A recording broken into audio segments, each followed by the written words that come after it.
7 has been long awaited. Auris perhaps less so, but the new styling has certainly made it worth waiting for. The Volkswagen has only had a subtle makeover on the outside, but sticking to what they do best works for the German manufacturer. Golf 7 clinched the European Car of the Year award just this week. Auris, on the other hand, is certainly not your run-of-the-mill Toyota.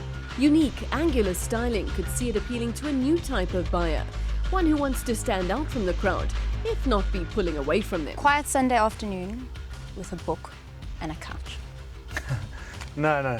Manic Saturday, loud TV, couch, rugby. Tequila. Cane and cream soda. Holidays in South Africa, local, proper farm off-roading. No, extreme, skiing, snow, cold, awesome. You're an adventure junkie. Clearly, we both have just very different tastes and things that we like. And I guess it's no different when it comes to the motoring industry either. Which is why when it comes to powerful players like the Auris and the Golf in the C segment, we thought we'd just stick to the facts. Obviously, it's hard for us to be completely objective, so we thought to do this, we need to bring in a professional, somebody who actually tests cars in a controlled professional environment. Mark Jones, you are the expert. Run through what it takes to be an official tester, because you've been doing this for a while. Yeah, 10 years now, testing cars kind of for a living, and not just driving them and reporting on them, but actually getting hardcore facts and figures. How important are those figures? Because we know people are super subjective. Do they matter?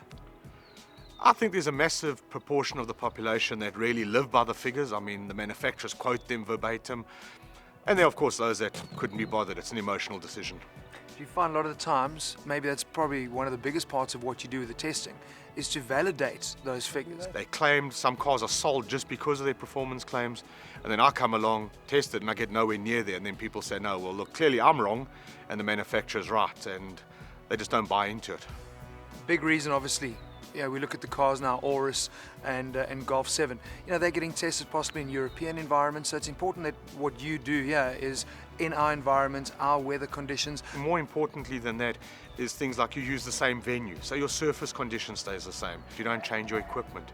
You test the same way. You don't do 6 runs one way and then 2 runs the other way tomorrow. You need to be able to do the same thing over and over, and then only can you say, hang on, something changed. Okay. And then you can look to weather, or did the car actually change?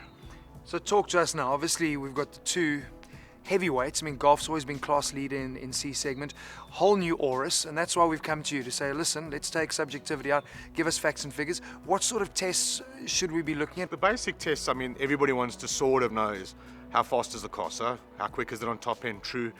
How quick does it accelerate, 0 to 100, quarter mile, 1K even. Roll-on acceleration, very important. It's a very real-world test that.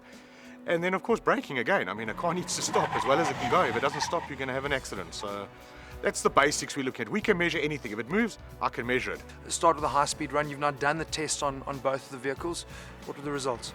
Well, look, obviously the Auris being naturally aspirated, which means it's got no help from a turbocharger or any other forced system. I thought it was going to be a bit slow, and it did. It ran 198 true, as opposed to the Golf, which is rated less on paper, but did 211 kilometers now true. When you say true, everybody gets excited because of what the speedo says. Yeah. What sort of variance do you get? What sort of play on speedo? Well, to put it in perspective, the Auris was at 208 and the Golf was at 221, so there was a 10 kilometer an hour variance. 10 kilometers still seems to be the norm. Okay. Now, I mean, on paper, you're right. You're saying we're sitting in a 1.6 with the Auris, 96 odd kilowatts, 90 in the 1.4 turbo. South Africans still struggle with the small capacity engines. That Golf 7 comes out with a 1.2 now as well. But up here on the reef, where, let's be honest, the biggest market is, turbo seems to make sense. Is that, in your opinion, where Toyota's kind of falling a bit behind in terms of their powertrains? 100%. Up here on the reef, you've got to have something force-fed now. It really does help the cars. These naturally aspirated cars suffer. You'll see on the acceleration runs, the acceleration, the in-gear acceleration is not sharp. It's just old school technology now. If you're using turbocharging, why not use it everywhere? Let's talk 0 to 100. Yeah, obviously we expected the Toyota to be a little slower due to the naturally aspirated power plant, even though it's manual versus DSG off the line, and the VW's DSG has no launch control, so it basically kicks off from idle. The Toyota sort of jumps and then nothing happened. It ran an 11.5, 0 to 100, which is not quick. I mean, the Golf was at 10.4. even without launch control, it's substantially quicker off the line. Tons of wheel spin, first and second gear on the Auris.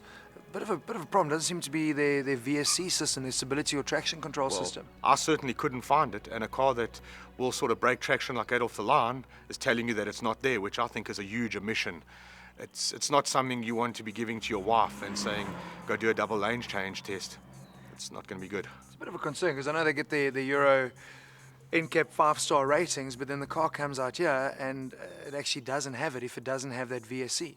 Correct, and if it doesn't have VSC, it can only get a 4-star. So I think the manufacturers need to start to wake up a little with that and start to educate the public, because they're advertising brochures and all around 5-star Euro NCAP. Only for the model we might be getting, or the model a person might buy out of the range, doesn't have that. And I think it's one of our biggest causes of accidents is people who suddenly, because we drive at speed in this country, come up behind something and then swerve, and then the car loses control, and then you have car rollovers. And I think it's prevalent all over. Weight is a big issue as well. I know with Golf 7, 100 kilograms down on the Golf 6. So not only is that going to help you off the line, but surely from an efficiency point of view as well.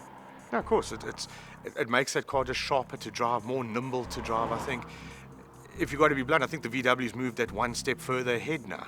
And the Auris, just in basic controls, feels a little one step behind. And I know that sounds strange, Auris is all new, but the Golf has gone that little bit extra.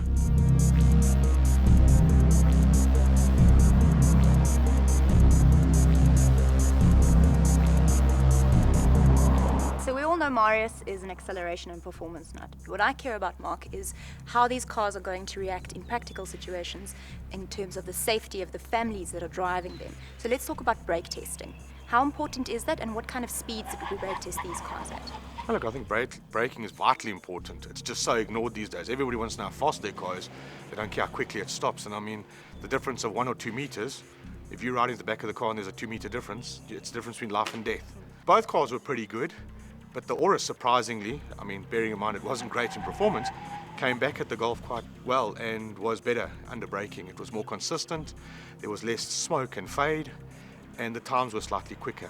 That you bring down to pure quality of pads and discs. And then the other thing that people are concerned about when they're buying cars is how easy is it to overtake on the highways and the open roads, so roll on acceleration. You did a test for that as well? We did 60 to 100 and 80 to 120, which is your basic tested distances. Obviously people can accelerate from less or more, but generally speaking that gives us a good idea. And unfortunately the naturally aspirated Toyota, I mean, was substantially slower than the force-fed Golf.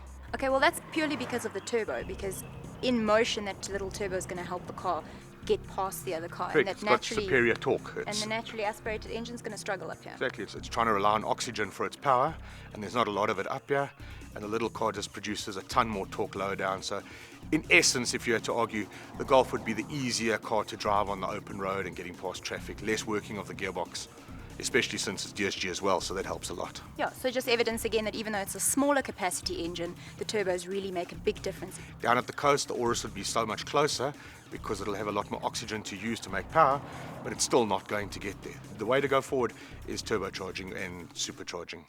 Well, you've heard from Mark Jones. We've done professional control testing, and on paper, from performance point of view, the Golf just comes out tops over the Auris. But Anzette, let's be honest, Toyota, massive brand, Golf always the class leader. There's a market out there, doesn't really matter what we say, but let's be a little bit subjective possibly, and I suppose the big differentiator comes down to looks, and everyone's got different taste. Your feeling? Okay, looks-wise, I think Toyota have finally got it right. The Auris looks fantastic. I don't think it'll age very quickly, whereas the Golf's getting a bit softer. I know they've only tweaked it a little bit, but it's definitely getting more of a polo feel to it, and that's, you know, the differentiation's always been important, and they're starting to lose that. And the interior, the look and feel of the interior of the Toyota is also finally where you want that caliber of brand and cash to be at. Yeah, I mean, they've really gone with a lot more soft touch on the Auris, which, I mean, you really need to be if you want to compete with the Germans. I just don't know, and again, subjective, people might be a bit freaked out by the very flat, squared up dash style that they've gone with. It's very different to anything I've seen in any car. You get into the Golf, it's just, it's brilliant. I mean, everything is, it's safe. I think that's it. Yeah. No one's going to get in there and not like the Golf. People might get into Auris and go, don't dig that so much. The family face, I mean, really, I think that's the biggest change, is that they've given 7 the family face. So it's always like we've heard the guys say, evolution, not revolution. Toyota needed to have a bit of a revolt. Yeah. And I'm seeing a lot of Lexus, that CT200H in this. Definitely. So yeah, from a styling point of view, at least you're going to notice the car.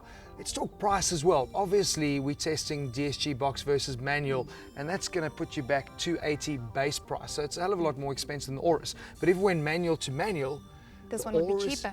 Yeah, the Auris is actually more expensive by about $7,000 to the Golf. But the difference is the Volkswagen, as with all Volkswagens, comes as basically an empty shell. That sunroof, those nice leather seats, that's all optional extra. Yeah. That's stuff you're going to have to tick off. It's going to increase the price. Whereas the Toyota comes with a whole bunch of nice gadgets and the leather seats included in the price. So even at manual to manual, this one's better value for money in terms of kit.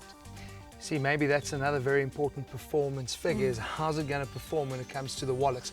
And I think that's where the Auris has done particularly well.